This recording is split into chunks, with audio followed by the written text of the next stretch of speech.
故事这么做头的，家有树林高弄着里，ain't着里原家天高弄，木一弄木头一毛，家一里木草一宿，容家用马刀谁角色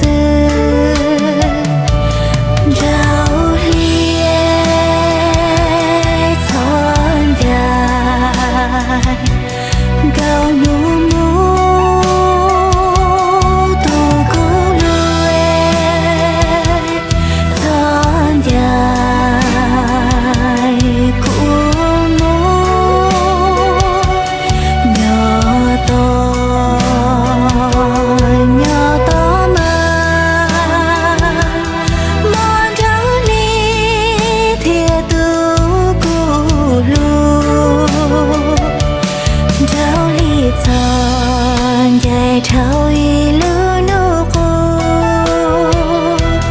cho tia nô bông khai lưu nô cô tu cô lưu chọn dài trao y lưu trò cho tia cô bông khai lưu hà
trao y lưu nô cô